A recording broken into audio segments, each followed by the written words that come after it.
नमस्कार बच्चों।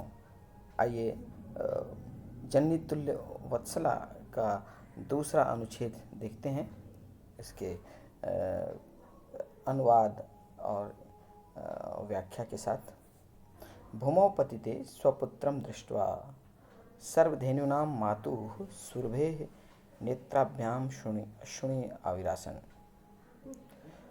अब तक की कथा में हमने देखा था कि एक किसान जो कि दो बैलों की सहायता से, दो बैलों से वो खेत की जुताई कर रहा था। तो उन बैलों में एक बैल शारीरिक रूप से कमज़ोर, अक्षम था, जो कि भार को उठाने में असमर्थ था। और किसान उसे बलपूर्वक उसे आगे बढ़ने के लिए ज़बरदस्ती उस पर प्रहार कर रहा था, परंतु वह बैल हल को उठाने में असमर्थ हो गया और नीचे गिर गया। किसान ने उसे उठाने का बहुत प्रयास किया, परंतु बैल नहीं उठा। अब देखते हैं इसके आगे की कहानी। भूमौ पतिते स्वपुत्रं दृष्ट्वा सर्वधेनूनां मातुः सूर्भे नेत्राभ्याम अश्रुणि आविरासन। भूमौ पतिते, भूमि पर गिरे हुए, स्वपुत्रं दृष्ट्वा, अपने पुत्र को देखकर, सर्वधेनूनां मातुः, समस्त गायों की माता, सुरभि के नेत्राभ्याम, आँखों से, अश्रुणि अविरासन, आंसू बहने लगे, गिरने लगे। भूमौ पतिते, भूमौ मतलब भूमि में, भूमि ईकारांत स्त्रीलिंग जिसका सप्तमी रूप है भूमौ, अधिकरण, अर्थात भूमि पर, पतिते गिरे हुए को, स्वपुत्रम दृष्ट्वा, अपने पुत्र को देखकर, दृष्टवा देखकर, दृश्य के साथ त्वा, दृष्टवा, सर्वधेनुनाम मातु, समस्त गायों की माता। सुरभि को समस्त गायों की माता माना गया है, तो वो समस्त गायों की माता सुरभि के, सुरभि षष्ठी का एक वचन है, सुरभे, सुरभ्यो, सुरभेशु, ठीक है। सुरभे षष्ठी का एक वचन है, इसीलिए मातृ में भी षष्ठी का एक वचन आया है, मातु। मातृ का षष्ठी मातु। तो समस्त गायों की, और धेनु में उकारांत है, यहाँ पे धेनु नाम हो गया। देखिए तीनों में षष्ठी का प्रयोग है, लेकिन तीनों अलग अलग रूप हैं। धेनु उकारांत स्त्रीलिंग है, जिसका षष्ठी धेनु नाम हो गया। मातु ऋकारांत स्त्रीलिंग है, जिसका षष्ठी मातु हो गया। और सुरभि ईकारांत स्त्रीलिंग है, जिसका षष्ठी सुरभे हो गया। तो तीनों षष्ठी का ही रूप है। तो भूमि पर गिरे हुए अपने पुत्र को देखकर समस्त गायों की माता, और दूसरी बात, सुरभि षष्ठी का एक वचन है, इसलिए मातु भी षष्ठी के एक वचन है। यहाँ पे विशेषण विशेष्य का संबंध है, दोनों। सुरभि विशेष्य है और मातु उसका विशेषण। तो भूमि पर गिरे हुए अपने पुत्र को देखकर समस्त गायों की माता सुरभि के नेत्राभ्याम, आँखों से, अश्रुणि आंसू, अविरासन गिरने लगे। सुरभे इमाम अवस्थाम दृष्ट्वा सुराधिपः ताम अपृच्छत्। सुरभे, यहाँ पे फिर से सुरभि का षष्ठी का रूप, सुरभे, सुरभि के, इमाम अवस्थाम, इस अवस्था को, तो यहाँ पे विसर्ग संधि है, सुरभे इमाम अवस्थाम। रुत्व संधि में आपने पढ़ा है कि विसर्ग के पहले आ के अतिरिक्त कोई दूसरा स्वर हो विसर्ग के पहले, उसके बाद यदि कोई भी स्वर आता है तो विसर्ग का रुत्व हो जाता है। तो यहाँ पे सुरभे में विसर्ग के पहले ए है, और विसर्ग के बाद इमाम का ई है, जिसके कारण विसर्ग का र हो गया, तो बना सुरभे। तो सुरभे इमाम,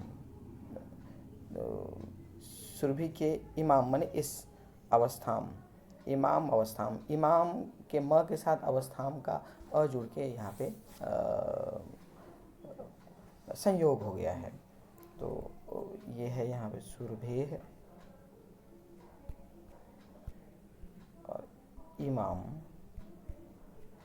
अवस्थाम, ठीक है। तो विसर्ग के साथ ई जुड़ के विसर्ग का र हो गया, और म के साथ अ जुड़ के म पूरा हो गया, तो यहाँ पे म का संयोग हो गया है।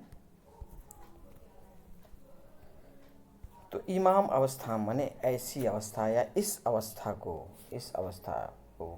इयम इमे इमा इमाम इमे इमा इमाम, इस अवस्थाम भी द्वितीय का एक वचन है और इमाम भी द्वितीय का एक वचन है। यहाँ पे विशेष विशेषण संबंध है, अवस्थाम इमाम। तो सुरभि की इस अवस्था को दृष्टवा देखकर सुराधिपः सुराधिपः सुराधिपः सुर मतलब देव, अधिप माने राजा, देवों के राजा। तो सुर अधिपः यहाँ पे संधि हुई, यह समास भी है। सुराधिपः सुरानाम अधिपः सुराधिपः।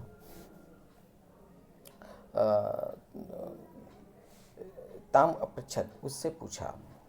सुरभि की इस अवस्था को देखकर देवों के राजा इंद्र ने उनसे पूछा, अयि शुभे हे कल्याणी, किम एवं रोदसी, किम एवं मने एवं मने इस प्रकार, रोदिसी रो रही हो, इस तरह क्यों रो रही हो, उच्चताम बोलो, इतिसा ऐसा। तो सुरभि की इस अवस्था को देखकर देवताओं के राजा इंद्र ने उससे पूछा, हे कल्याणी ऐसे क्यों रो रही हो, बताओ, इतिसा साचा। और उसने, यहाँ श्लोक है, विनिपातो न वह कश्चित दृश्यते त्रिदशाधिपः अहम तो पुत्रम शोचामि तेन रोदिमि कौशिक। इस श्लोक में कौशिक और त्रिदशाधिप ये दोनों इंद्र के विशेषण हैं। तो इंद्र को कौशिक कहा गया है और त्रिदशाधिप माने 3 दशाओं का स्वामी भी माना गया है इंद्र को। तो दोनों इंद्र का प्रतीक है, इंद्र के नाम हैं। तो विनिपात माने सहायक, न माने नहीं है, वह माने हमारा, वह हमारा, वह लौकिक संस्कृत का रूप है वह, जिसका अर्थ होता है हमारा। कश्चित माने कोई भी, दृश्यते दिखाई देता। हे कौशिक, 3 दशाओं के स्वामी इंद्र, हे कौशिक 3 दशाओं के स्वामी इंद्र, हमारा कोई भी सहायक दिखाई नहीं देता, हमारा कोई भी सहायक दिखाई नहीं देता। हे 3 दशाओं के स्वामी इंद्र, हमारा कोई भी सहायक दिखाई नहीं देता। मैं तो पुत्र की चिंता करती हूँ। अहम तो पुत्रम शोचिमि, अहम मने मैं, तो मने तो, पुत्रम शोचिमि पुत्र की चिंता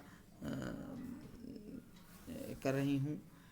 तेन रोदिमि इसी कारण रो रही हूँ। मैं तो पुत्र की चिंता कर रही हूँ इसलिए रो रही हूँ।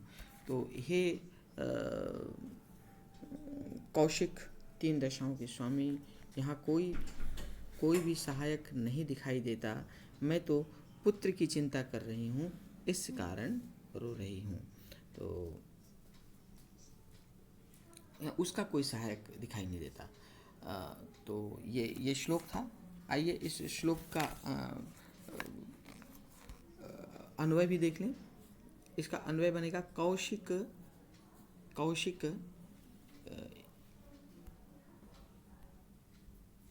कौशिक पहला हो गया, कौशिक त्रिदशाधिप, ये दोनों विशेषण पहले हो गया। हे कौशिक 3 दशाओं के स्वामी, वह कश्चित, 3 ये हो गया चौथा, कश्चित, वह कश्चित विनिपातो 5 6, उसके बाद न दृश्यते। तो कौशिक त्रिदशाधिप, हे कौशिक 3 दशाओं के स्वामी, उसका कौशिक त्रिदशाधिप, कश्चित विनिपातो न दृश्यते, वह कश्चित विनिपातो न दृश्यते। अहम तो पुत्रम शोचामि, अहम तो पुत्रम शोचामि तेन रोदिमि, इसलिए रो रही हूँ। मैं तो पुत्र का शोक कर रही हूँ, पुत्र के विषय में सोच रही हूँ, उसका शोक कर रही हूँ, इसीलिए रो रही हूँ। ये इसका अन्वय हुआ। तो अब बढ़ते हैं आगे। भो वासव पुत्रस्य दैन्यम दृष्ट्वा अहम रोदिमि। यहाँ वासव भी इंद्र का विशेषण है। हे वासव, हे इंद्र, पुत्रस्य दैन्यम दृष्ट्वा, पुत्र की दीनता को देखकर, पुत्र के इस स्थिति को देखकर, पुत्र की दीनता को देखकर अहम रोदिमि, मैं रो रही हूँ। सह दीन इति जानन अपि, सह दीन इति जानन, यह वह दीन है, लाचार है। इति जानन अपि, यहाँ जानन अपि न के साथ अ जुड़ के न का पंचम वर्ण हो गया है, तो जानन प्लस अपि, जानन अपि, जानते हुए भी, ज्ञा के साथ क्षत्रिय मिल के जानन हो गया और अ जुड़ के जानन अपि हो गया उसका।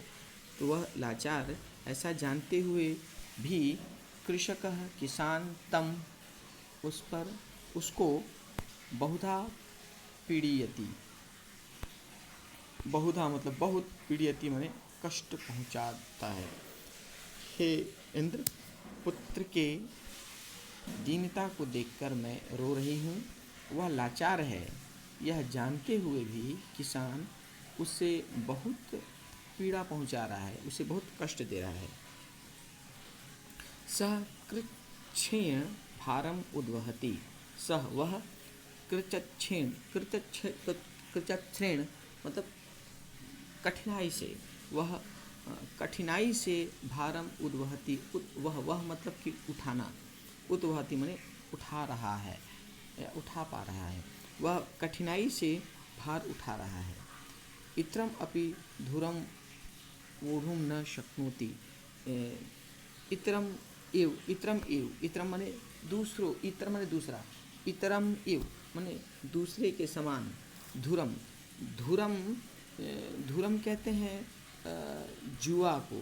जुआ से तात्पर्य है जो जब किसान हल तैयार करता है तो बैल के ऊपर लकड़ी का एक पट्टा रखता है, उस जो कि उसके गर्दन पर रखा जाता है, उसके और दूसरे बैल दोनों के गर्दन पर। तो वो जो लकड़ी का जो यंत्र है वही कहलाता है धुरम। हिंदी में इसको जुआ कहते हैं। तो दूसरों की तरह जुए को वोढ़ुम, वोढ़ुम वह धातु के साथ तुमुन प्रत्यय लगकर बना है वोढ़ुम, वह मतलब कि उठाना। तो वोढ़ुम माने उठाने में। सह न शक्नोति, वह सक्षम नहीं है। इतना भी दूसरों की तरह बोझ उठाने में वह सक्षम नहीं है।